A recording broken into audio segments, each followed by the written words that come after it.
आदाब नाजरीन, Saiyaara news TV में आपका खैर मकदम है। मैं आपका दोस्त सैयद अफरोज। आइए देखते हैं कुछ खबरें। तेलंगाना के वजीर श्रीधर बाबू ने कहा है कि नए राशन कार्ड जारी करने के तरीक़ेकार पर अभी हतमी फैसला नहीं किया गया है।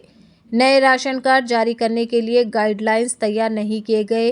विज़रा श्रीधर बाबू और पूनम प्रभाकर ने जीएचएमसी 28 दिसंबर से शुरू होने वाले पब्लिक गवर्नेंस प्रोग्राम के इंतजामात का जायज़ा लिया।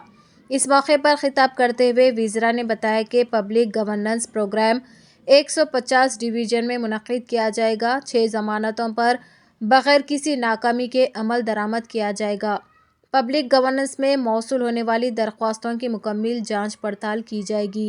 माजी में नए राशन कार्ड जारी करने पर पुराने कार्ड को नहीं हटाया जाता था। उन्होंने कहा कि मुस्तहिक़ीन के इंतखाब के लिए ज़ाब्ते बनाए जाएँ। उन्होंने कहा कि दरख्वास्तें सिर्फ़ ख्वाहिशमंदों के डेटा इकट्ठा करने के लिए ही कबूल की जाएंगी। इस्तेफ़ादा कुनिंदगान जो पहले से ही पेंशन हासिल कर रहे हैं, इन्हें दोबारा दरख्वास्त देने की ज़रूरत नहीं है। जो लोग इंदिरम्मा घर चाहते हैं वो भी दरख्वास्त दे सकते हैं। जो अहल है उनकी शिनाख्त की जाएगी और इंदिरम्मा घर फराहम किए जाएंगे। वज़ीर श्रीधर बाबू ने बताया कि प्रजावानी में अब तक 25,000 दरख्वास्तें मौसूल हुई हैं। तो जैसा कि आपने देखा नाजरीन, क्या हो रहा है देश और दुनिया में। इसी तरह के लेटेस्ट न्यूज़ देखने के लिए हमारे चैनल को लाइक करिए, शेयर करिए, सब्सक्राइब करिए और हमें दीजिए इजाज़त।